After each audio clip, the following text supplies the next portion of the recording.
Bapak Ibu Saudara, sepanjang bulan ini tema kita adalah pernikahan kudus dan keluarga yang mewariskan berkat anak cucu. Tadi di ibadah 1 dan 2 ya, saya menyampaikan tentang Abraham, bagaimana Tuhan memberkati Abraham dan tidak berhenti pada Abraham, tapi dilanjutkan, Tuhan melanjutkan perjanjiannya digenapi sampai Ishak dan Yakub dan seterusnya. Gitu ya. Nah, ada keterkaitan antara pernikahan kudus dengan warisan berkat anak cucu. Siapa kita di sini yang sudah punya anak? Jawabannya, puji Tuhan. Apakah Bapak Ibu Saudara yang sudah punya anak rindu anaknya diberkati? Pasti, amin. Apakah Anda rindu anak-anak kita nanti melahirkan cucu-cucu kita? Pasti. Dan apakah kita rindu anak cucu cicit kita semuanya diberkati Tuhan, dijaga Tuhan? Pasti. Itu kerinduan kita semua Bapak Ibu Saudara. Sama demikian juga Abraham juga diberkati. Ya. Sedemikian luar biasanya. Tak lekang oleh waktu, benar tadi. Ya. Janji Tuhan itu setia, janji Tuhan itu ya dan amin. Karena Tuhan sudah berjanji kepada Abraham, janji Tuhan digenapi sampai anak cucunya. Tapi ada partnya, bagiannya Abraham yang harus dia lakukan. Demikian juga kita, semua kita di sini. Kalau kita rindu anak cucu kita nanti diberkati, kita pastikan bahwa kita mengerti apa yang Tuhan mau untuk kita lakukan dalam hidup kita. Kehidupan kita sekarang ini akan menentukan anak cucu kita.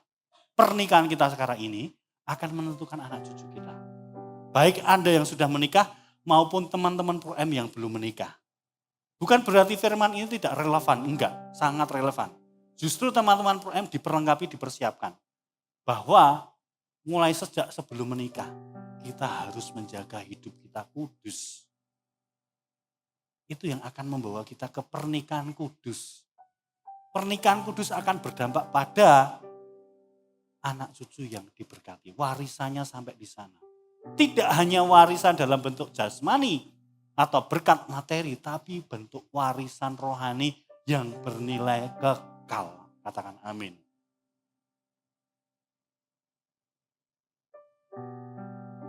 Sepanjang minggu hari ini tema saya adalah bersama keluarga mengerjakan visi. Kenapa? Karena itu kerinduan hati Tuhan. Tuhan rindu memberkati Abraham sampai anak-anaknya. Karena Tuhan mau pakai keluarga itu menjadi alat bagi kerajaan Tuhan. Jadi tidak mungkin tanpa alasan Tuhan itu memberkati Bapak Ibu semua. Kita wajib tanya, Tuhan kok aku diberkati banyak sekali. Sekali lagi berkat tidak hanya soal materi Bapak Ibu ya. Tapi entah kenapa kalau saya ngomong berkat langsung pikiran kita kok materi gitu ya, otomatis gitu ya. Tapi ada kesehatan, ada hubungan ya, ada talenta itu berkat semuanya. Ada kesempatan itu berkat. Nah kalau Tuhan sudah mempercayakan segalanya itu, berarti kita harusnya tanya, Tuhan ada rencana apa? Tuhan memberkati hidupku. Kalau kita tidak gagal paham terhadap itu, saya percaya Tuhan akan menambah-nambahkan berkat.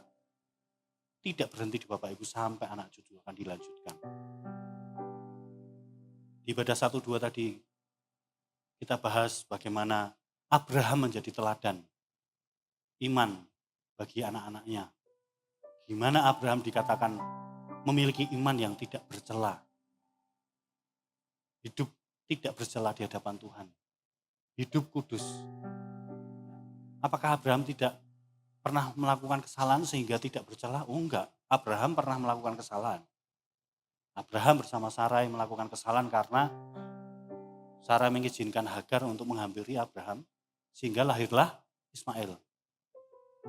Itu upaya mereka untuk mempercepat janji Tuhan dalam kehidupan mereka. Padahal Tuhan janjinya, skenario Tuhan enggak gitu. Tapi mereka ini enggak sabar menanti janji Tuhan sehingga membuat skenario sendiri.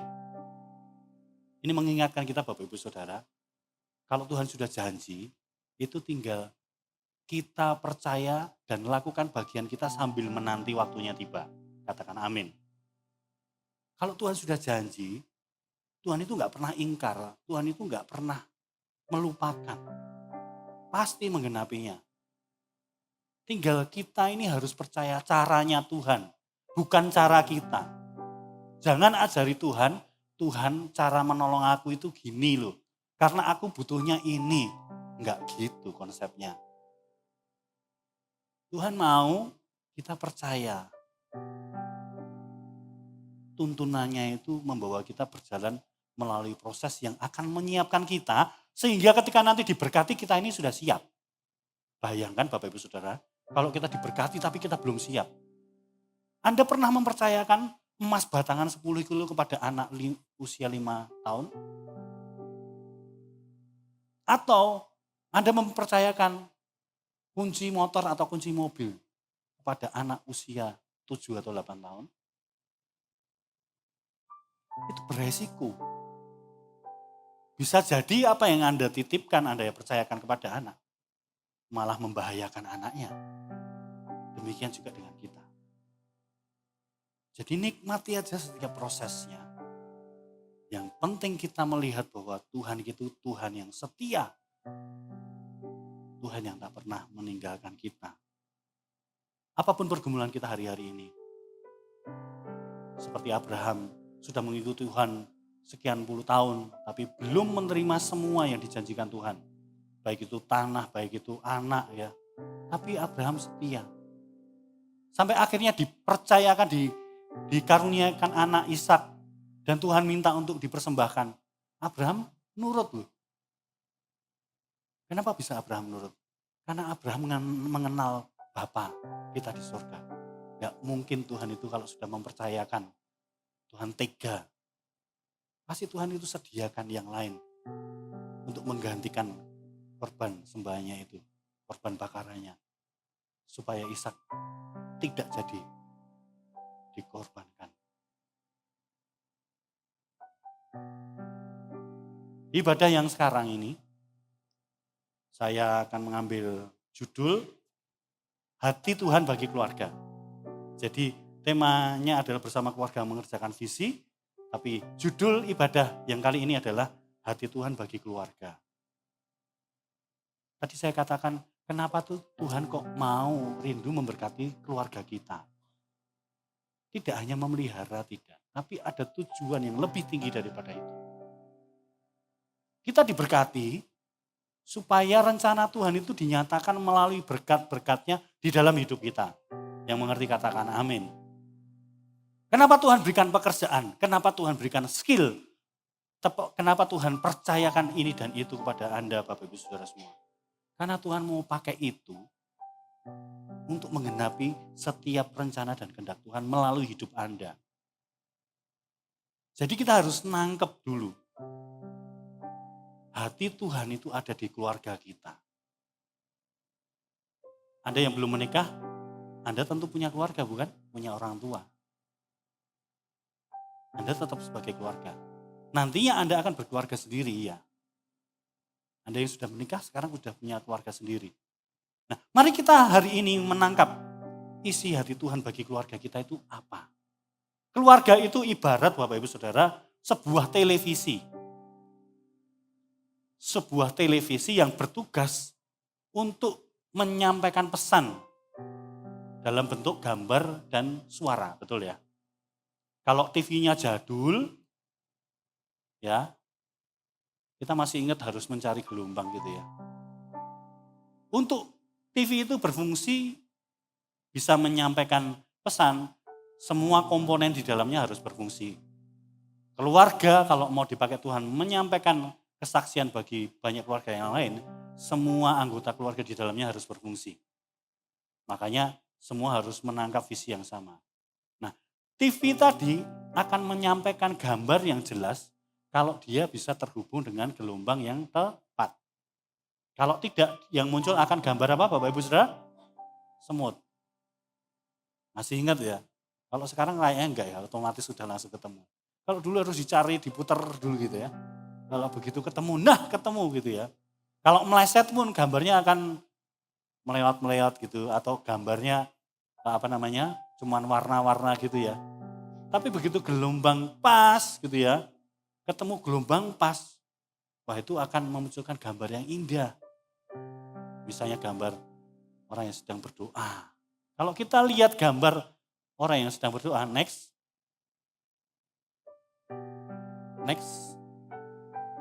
Nah, kalau kita melihat gambar yang sudah bisa dimunculkan dengan bagus, Bapak Ibu,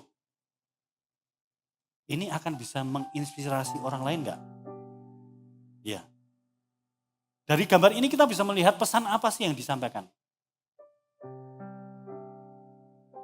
Keluarga yang harmonis, betul? Keluarga yang cinta Tuhan, betul? Keluarga yang rukun, betul? Keluarga yang takut akan Tuhan. Dari TV ini, kita semua jadi terinspirasi. Aku ya pengen loh punya keluarga seperti itu. Yang belum menikah juga, aku pengen loh besok kalau nikah kayak gini loh. Yang sekarang sudah punya keluarga, punya anak, belum terlambat.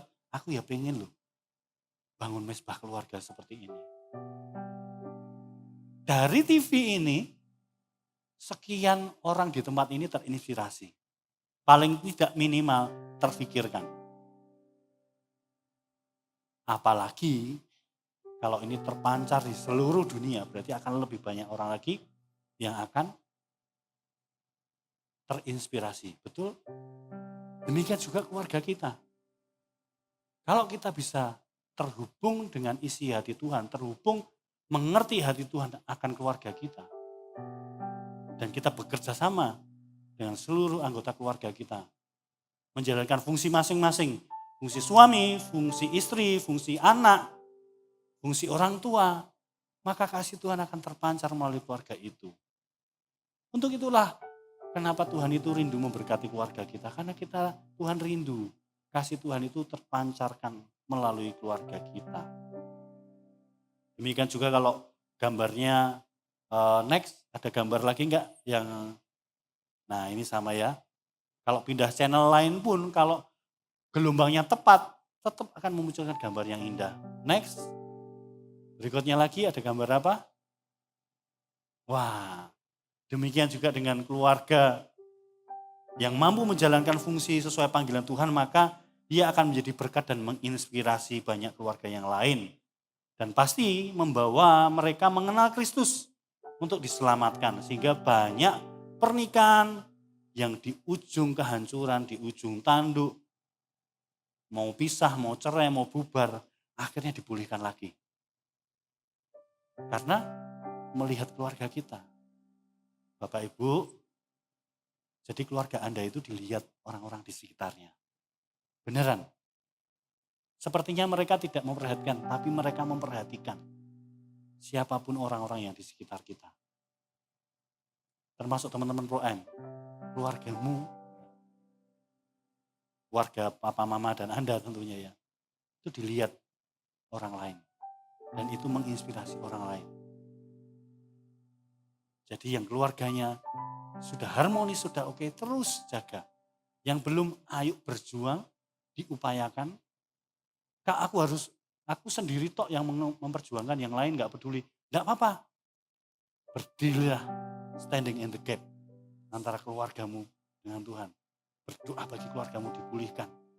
Tuhan pasti tolong, Tuhan pasti pulihkan. Karena bagi Tuhan tidak ada yang mustahil. Jadi Bapak Ibu Saudara, marilah kita semua di tempat ini sebagai keluarga. Jangan gagal mengerti dan jangan gagal meresponi panggilan Tuhan atas keluarga kita. Jangan sampai kita tidak tahu kenapa ya Tuhan itu membentuk aku di keluarga ini. Temukan panggilan Tuhan di masing-masing keluarga. Kita bisa belajar dari keluarganya Nuh. Keluarga Nuh itu bisa menjadi teladan bagi kita. Keluarga yang menangkap isi hati Tuhan dan meresponi dengan ketaatan dan tanggung jawab. Kita akan bersama-sama membaca Kejadian 6 ayat 9. Kita akan membaca per ayat atau per beberapa ayat berhenti ya. Kejadian 6 ayat 9 sampai 22. Tapi akan saya baca per ayat. Ayat 9. Riwayat Nuh. Inilah riwayat Nuh. Nuh adalah seorang yang benar dan tidak bercela di antara orang-orang sezamannya. Dan Nuh itu hidup bergaul dengan Allah. Dikatakan ayat 9, Nuh dan keluarganya ini menjaga hidupnya. Ya, Nuh adalah orang yang benar dan tidak bercela. Berarti dia menjaga hidupnya untuk menjadi keluarga yang berbeda dengan dunia. Sebetulnya Tuhan itu juga sudah memilih keluarga kita semua Bapak Ibu Saudara. Menjadi keluarga yang dikuduskan. Keluarga yang dipilih secara khusus. Berbeda dengan keluarga-keluarga dunia. Kita harus menyadari itu. Setiap kita, semua kita di tempat ini tidak ada yang tidak. Semua keluarga kita sejatinya sudah dipilih Tuhan dan dikuduskan untuk sebuah visi kerajaan Allah. Untuk sebuah tujuan ilahi terjadi di dunia ini melalui keluarga kita. Semua kita adalah warga kerajaan surga. Tapi kita masih tinggal di bumi. Makanya setiap mari kita hidup di bumi ini, tapi dengan cara sebagai warga kerajaan surga.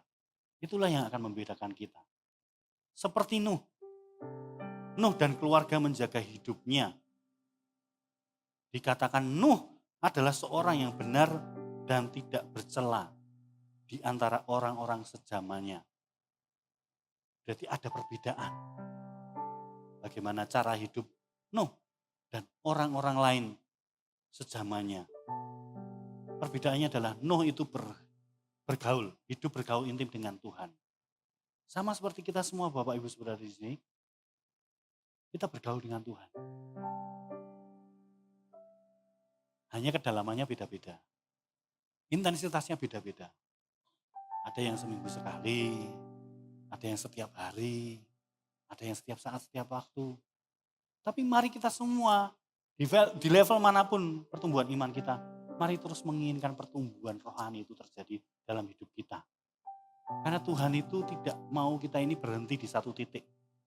Tuhan gak mau kita ini stuck, tidak bertumbuh secara iman. Tuhan mau percayakan hal yang lebih besar, tapi kuncinya kita harus siap dulu. Baru Tuhan percayakan hal yang lebih besar. Mari kita hidup di dunia ini dengan identitas kita sebagai warga kerajaan surga. Identitas kita akan menentukan perilaku kita. Kalau kita menyadari bahwa kita ini, oh aku ini warga kerajaan surga. Oh ternyata hidup di dunia ini cuma sebentar. Ya. Orang Jogja ngomong, urip mampir ngombe. Urip mampir ngombe ya. Padahal enggak mampir ngombe, mampir CG juga. Mampir ngombe, mampir CG, ya, mampir lain-lain gitu ya. Kita harus hidup dengan cara yang berbeda. Supaya apa yang Tuhan mau itu benar-benar bisa dinyatakan melalui kehidupan kita. Sekali lagi, identitas kita menentukan perilaku kita. Identitas kita sebagai anak presiden misalnya, pasti kita akan berperilaku sebagai anak presiden. Tidak mungkin anak yang lain. Itu menentukan. Mari Bapak Ibu Saudara, kita menyadari bahwa semua kita di tempat ini adalah warga kerajaan surga nantinya. Betul? Ada yang nggak pengen? Enggak, semua pengen pasti. Maka sejak sekarang harus berlatih hidup dengan cara warga kerajaan surga. Kita lanjutkan ya. Ayat yang ke-10. Nuh memperanakkan 3 orang laki-laki, yaitu Sem, Ham, dan Yafet. Adapun bumi itu telah rusak di hadapan Allah dan penuh dengan kekerasan. Allah menilik bumi itu dan sungguhlah rusak benar. Sebab semua manusia menjalankan hidup yang rusak di bumi. Tuhan menghadirkan kita bersama dengan keluarga kita. Mungkin ada yang sudah punya cucu, ya, anak cucu. Di tengah-tengah dunia yang semakin rusak, semakin jahat. Karena Tuhan rindu untuk orang-orang. Mereka itu mengerti keselamatan, mereka itu mengerti jalan untuk menerima keselamatan itu di mana. Jalan untuk menerima pemulihan hidup itu di mana. Melalui hidup kita lah. Tuhan berharap, Tuhan rindu untuk kita ini menjadi kepanjangan tangannya. Ada rencana Tuhan yang besar yang akan Tuhan nyatakan di dalam keluarga kita sampai ke anak cucu kita. Untuk visi yang besar, pemakaian Tuhan tidak akan berhenti pada diri kita, tapi akan sampai dilanjutkan kepada anak cucu kita. Gereja kita punya visi yang sangat besar, puji Tuhan. 1.000 gereja lokal dan 1 juta murid. 1.000 gereja. Itu tidak dibangun dalam waktu setahun, 2 tahun, 10 tahun, 20 tahun. Tidak akan habis di kita Bapak Ibu Saudara, tapi akan dilanjutkan anak cucu kita. Rindukan Anda adalah pendahulu-pendahulu dari anak cucu yang nantinya akan menjadi pembangun-pembangun gereja. Membangun gereja bukan hanya soal bicara tentang fisik, tapi di dalamnya membangun gereja itu ada banyak orang dimuridkan.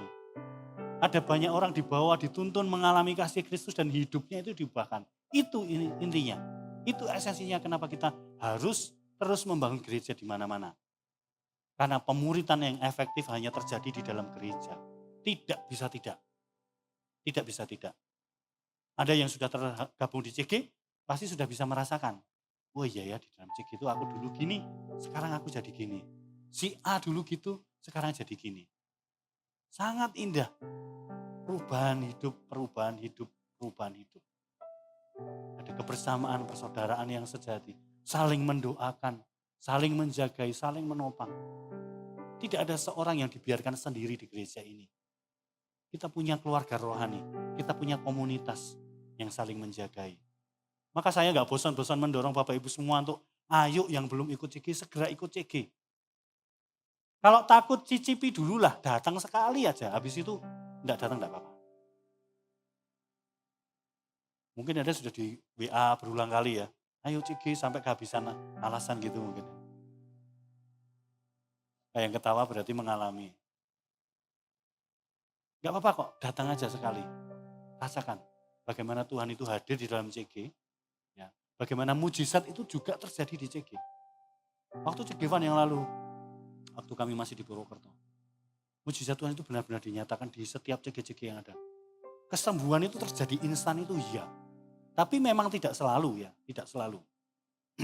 Artinya kalau ada kesembuhan terjadi berarti Roh Kudus memang hadir. Artinya kalau orang-orang datang lagi ke CG, berarti orang-orang itu merasakan manfaatnya CG. Berarti orang-orang itu mengalami Kristus secara pribadi di CG.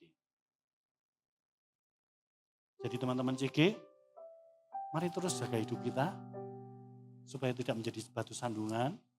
Terus kasih orang-orang yang perlu kita bawa mengenal Kristus.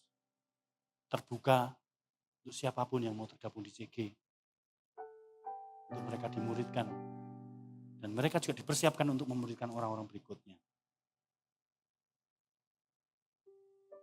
Visi yang besar tidak berhenti di kita, tapi akan sampai ke anak cucu kita. Sama seperti Abraham. Abraham diberkati karena ada visi yang besar. Maka dilanjutkan sampai ke anak-anaknya, anak cucunya, Ishak dan Yakub. Berikutnya ayat yang ke-13. Berfirmanlah Allah kepada Nuh, aku telah memutuskan untuk mengakhiri hidup segala makhluk. Sebab bumi telah penuh dengan kekerasan oleh mereka. Jadi aku akan memusnahkan mereka bersama-sama dengan bumi. Di ayat 13 ini Tuhan rindu memberitahukan rencananya kepada Nuh. Kalau sampai Nuh itu dibocori plannya Tuhan, Berarti Nuh ini memang dekat, memang benar-benar dekat sama Tuhan. Pernah nggak Anda seterbuka-terbukanya dengan orang yang tidak Anda kenal, Bapak Ibu Saudara? Enggak ya. Kita semua pasti akan jujur terbuka dengan orang yang dekat. Misal sahabat, pasti akan menceritakan. Misal suami dan istri, pasti akan menceritakan plannya. Aku rindu gini, aku mau gini, aku mau gini. Anda juga yang masih kuliah, punya sahabat, pasti curhat. Aku pengen lo gini, aku pengen itu. Kalau Tuhan sampai menyingkapkan rencananya kepada Nuh, berarti Nuh ini memang benar-benar berkenan di hati Tuhan, dekat dengan Tuhan. Demikian juga Tuhan juga rindu menyingkapkan rencananya dan melibatkan kita bersama-sama dengan gerejanya untuk bekerja bersama, mengerjakan visi Tuhan, mengerjakan isi hati Tuhan. Hidup kita ini bukan milik kita lagi, Bapak Ibu Saudara. Kita semua sudah ditebus lunas dengan darah yang mahal. Berarti sudah seharusnya kita ini memberikan hidup untuk dipakai Tuhan. Biar sesuai rencana Tuhan dan kehendak Tuhan yang terjadi. Tuhan mau apa? Udah dari keluargaku Tuhan apa? Silahkan Tuhan. Tuhan sudah berkati keluargaku, silahkan Tuhan mau pakai berkat ini untuk apa? Harusnya gitu. Tidak ada hal yang lebih tinggi, lebih berharga dibanding dengan keselamatan kekal yang sudah kita terima karena darah Yesus yang mahal tercurah di kayu salib. Tidak ada yang bisa menandingi itu semua. Jadi Bapak Ibu Saudara, mari kita menyadari betapa kita ini bersyukur bahwa setiap kita ini telah dijamin keselamatan kita nantinya. Keselamatan yang kekal selama-lama-lamanya. Hidup di dunia terbatas Bapak Ibu Saudara. 70, 80 tahun. Bahkan ada yang lebih cepat. Ada yang 50, 30, 20, 10. Ada. Tapi hidup setelah kematian nanti, itu yang akan kekal. Dan Tuhan sudah menjanjikan keselamatan yang kekal, hidup yang kekal bagi setiap kita yang percaya kepadanya. Tidak binasa melainkan hidup, memperoleh hidup yang kekal. Di ayat 13 sekali lagi Tuhan rindu memberitahukan rencananya kepada Nuh. Demikian juga kita di tempat ini, kita ini sebetulnya sudah tahu apa yang akan terjadi nanti. Di dalam Alkitab semua nubuatan sudah dinyatakan Tuhan. Ada banyak sekali ribuan nubuatan. Ada yang sudah digenapi, ada yang belum. Yang belum kedatangan Kristus yang kedua kalinya nanti. Tapi kita nggak takut untuk itu karena kita sudah tahu. Kalau kita meninggal kemana kita akan pergi Bapak Ibu Saudara. Jadi tidak perlu takut tentang kematian. Karena kita tahu setiap kita pasti akan menerima janji Tuhan yaitu kehidupan yang kekal. Katakan amin. Kita lanjut ya ayat 14. Buatlah bagimu sebuah bahtera dari kayu gofir. Bahtera itu harus kau buat berpetak-petak dan harus kau tutup dengan pangkal dari luar dan dari dalam. Ayat 15. Beginilah engkau harus membuat bahtera itu 300 hasta panjangnya, 50 hasta lebarnya dan 30 hasta tingginya. Ayat 16. Buatlah atap pada bahtera itu dan selesaikanlah bahtera itu sampai sehasta dari atas dan pasanglah pintunya pada lambungnya. Buatlah bahtera itu bertingkat bawah, tengah, dan atas. 17. Sebab sesungguhnya aku akan mendatangkan air bah meliputi bumi untuk memusnahkan segala yang hidup dan bernyawa di kolong langit, segala yang ada di bumi akan mati binasa. Ayat 14-17 ini Tuhan memberikan perintah dan tuntunan secara spesifik bagi Nuh. Tuhan kalau memberikan visi, Tuhan itu juga memberikan tuntunannya secara spesifik. Stepnya begini, engkau harus membuat begini sehingga kita nggak bingung. Setiap kita demikian juga ya. Tuhan sudah memberikan visi kepada setiap kita. Tuhan juga memberikan tuntunan secara real, secara nyata. Melalui apa? Roh Kudus. Melalui apa? Firman Tuhan dalam Alkitab. Sesungguhnya kita itu sudah dikasih kisi-kisi, bahkan sudah dikasih kunci jawaban. Untuk bagaimana kita bisa survive menghadapi hidup. Untuk kita ini bisa menang dari pergumulan kita. Untuk kita ini bisa menang dari keterikatan kita apapun dosa-dosa. Sudah dikasih jawabannya, semua ada di Alkitab. Tinggal kita mau enggak cari jawabannya yang mana. Dan melakukannya dalam hidup kita. Kuncinya itu sebetulnya. Kita akan menjadi orang-orang yang berbahagia.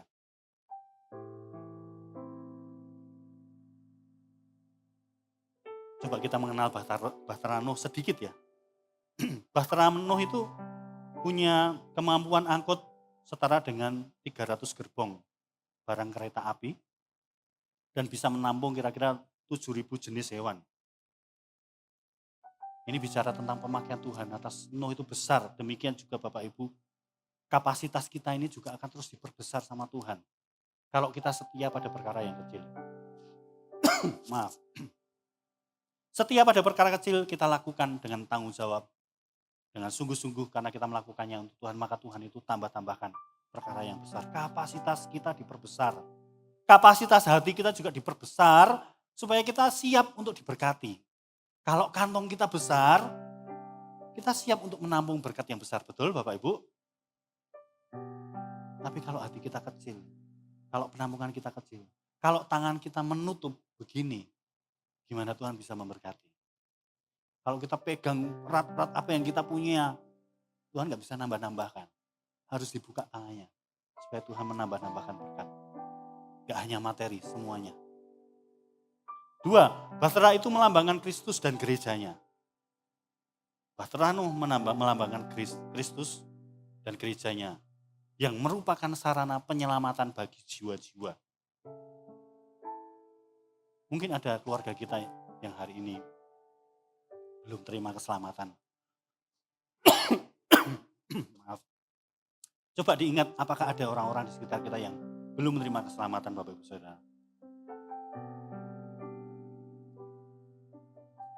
Sejatinya mereka butuh keselamatan, cuman gak tahu caranya gimana. Ada banyak teman-teman kita, orang-orang di sekitar kita yang pengen lepas dari dosa yang mengikat mereka. Sesungguhnya mereka itu capek. Gimana caranya bisa lepas dari dosa? Tapi mereka gak menemukan jawaban dan tidak menemukan jalan. Mereka butuh kita. Bawa mereka, tuntun mereka untuk ketemu kasih Kristus yang memulihkan hidup mereka. Yang memerdekakan mereka. Aku gak bisa Kak, tidak ada yang tidak bisa. Tuhan itu hanya pinjam tanganmu, nanti yang menggerakkan Tuhan sendiri. Tuhan hanya pinjam kakimu untuk melangkah, mau gak? Tuhan hanya pinjam hatimu, mau gak terbeban untuk orang-orang itu? Bahtera melambangkan Kristus dan gerejanya untuk menyelamatkan banyak jiwa-jiwa dari kematian yang kekal. Kita lanjut ayat 18. Tetapi dengan engkau aku akan mengadakan perjanjianku dan engkau akan masuk ke dalam bahtera itu. Engkau bersama-sama dengan anak-anakmu dan istrimu dan istri anak-anakmu. Tuhan memilih dan memanggil kita tidak sendiri. Tapi keluarga kita itu juga dipanggil Tuhan. Tuhan rindu setiap keluarga kita ini juga menerima kasih karunia-Nya. Untuk keluarga kita juga diselamatkan. Dipakai untuk menggenapi rencananya. Keselamatan semua keluarga itu adalah kerinduan hati Tuhan. Jadi kalau ada dari kita yang sekarang ini masih berdoa untuk anggota keluarga, kabar baiknya Tuhan terlebih rindu. Jadi Tuhan akan menolongmu, membukakan jalan, dan waktunya akan segera tiba untuk mereka bersama-sama dengan kita. Bertumbuh dalam pengenalan akan Kristus, melayani bersama, dipakai Tuhan bersama. Doakan terus, jangan menyerah. Karena tidak ada benteng yang tidak bisa ditembus. Tidak ada tembok yang tidak dapat diruntuhkan. Dengan kuasa Roh Kudus, tembok-tembok itu akan dihancurkan. Hati yang keras itu akan dilembutkan. Mungkin hari-hari ini kita mendoakan teman, mendoakan sahabat, wah orang ini masih mengeraskan hati. Jangan jengkel ya, jangan menyerah, jangan lelah. Terus tabur doa. Ketika waktunya Tuhan tiba, semuanya itu menjadi mudah. Dan kita akan gak kepercaya, kok bisa ya? Dulu susah banget dijangkau, dulu susah banget gak mau didoakan. Sekarang justru minta didoakan, justru sekarang aktif. Kita lanjutkan Bapak Ibu ayat berikutnya. Ayat 19 sampai 21. Dan dari segala yang hidup, dari segala makhluk, dari semuanya haruslah engkau bawa satu pasang ke dalam bahtera itu, supaya terpelihara hidupnya bersama-sama dengan engkau. Jantan dan betina harus kau bawa. Dari segala jenis burung dan dari segala jenis hewan, dari segala jenis binatang melata di muka bumi, dari semuanya itu harus datang satu pasang kepadamu, supaya terpelihara hidupnya. Dan engkau bawalah bagimu segala apa yang dapat dimakan, kumpulkanlah itu padamu untuk menjadi bagimu, makanan bagimu dan bagi mereka. Tuhan mengirimkan sumber daya yang kita perlukan. Tuhan mengirimkan segala sumber daya yang dipercayakan dalam hidup kita semuanya, Bapak Ibu Saudara. Sekali lagi karena ada maksud ilahi, ada tujuan ilahi. Melalui berkat-berkat yang Anda terima, yang Anda kelola, yang kita kelola bersama-sama. Supaya sekali lagi tidak ada rencana Tuhan yang miss karena kita nggak ngerti, karena kita gagal paham. Sehingga berkat itu kita nikmati sendiri. Berikan hidupmu dipakai Tuhan. Berikan segala sumber daya yang Tuhan perlukan untuk kehendak Tuhan dinyatakan. Ayat 22. Lalu Nuh melakukan semuanya itu tepat seperti yang diperintahkan Allah kepadanya. Ini ketaatan Nuh. Tepat seperti yang diperintahkan Allah kepadanya. Demikianlah dilakukannya. Kita rindu, kita juga bisa seperti Nuh. Melakukan tepat yang seperti Tuhan mau. Tepat seperti sasaran. Karena arti dosa sesungguhnya Bapak Ibu adalah meleset dari sasaran. Itu dosa. Jadi pastikan kita mengerti apa yang Tuhan mau. Supaya kita melakukan tepat seperti yang Tuhan mau. Seperti Nuh melakukannya.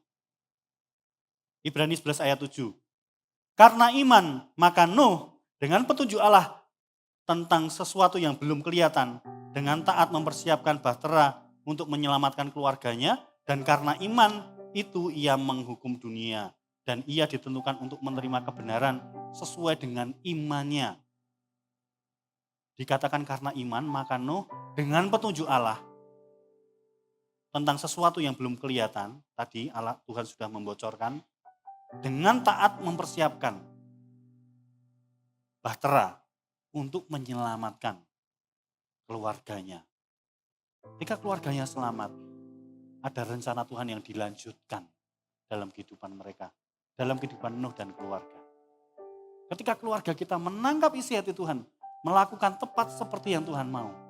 Ada rencana Tuhan yang berlanjut melalui keluarga kita, melalui anak cucu kita.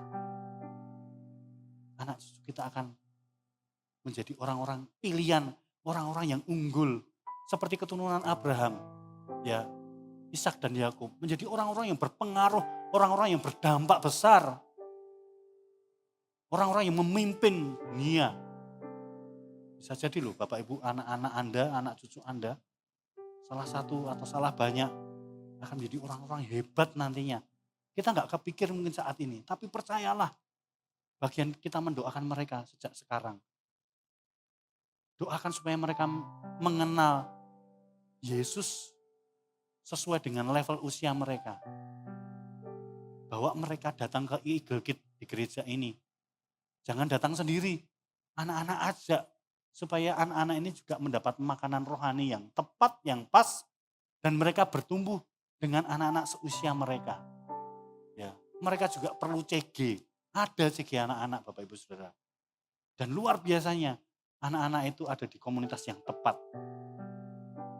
Kalau tidak, kalau kita tidak membawanya ke gereja, kalau kita tidak membawanya ke CG, artinya kita sedang mengizinkan dunia mendidik anak-anak kita dengan cara dunia. Pilihan ada di tangan kita. Nggak bisa kita di abu-abu. Apakah kita mau dengan disiplin, mendisiplinkan anak-anak kita untuk mengenal Tuhan sejak kecil melalui gereja dan CG? Atau kita enggak? Kalau kita tidak mengambil keputusan itu berarti kita mengizinkan dunia mendidik anak cucu kita dengan cara dunia. Relakah Anda? Anak-anak Anda yang sejatinya adalah anak-anak perjanjian ternyata meleset di nantinya karena ketemu pergaulan yang salah. Karena ketemu orang-orang yang menghancurkan. Mari ambil keputusan untuk kita bawa anak-anak kita. Mendidik mereka sejak kecil. Mengalami kasih Kristus secara pribadi. Dan mereka dipersiapkan menjadi pahlawan-pahlawan iman. Menjadi army of God-nya Tuhan. Saya percaya Bapak Ibu sepakat. Ini tanggung jawab kita sebagai orang tua. Aplikasinya adalah yang pertama. Mari responi panggilan ilahi atas keluarga kita dengan benar. Tuhan memanggil keluarga Anda. Apakah Anda mau meresponi atau tidak? Pilihan di tanganmu. Ketika kita tidak meresponi, ketika kita tidak memutuskan, sesungguhnya kita sedang memutuskan untuk tidak ngapa-ngapain. Tidak ada abstain. Tidak ada netral.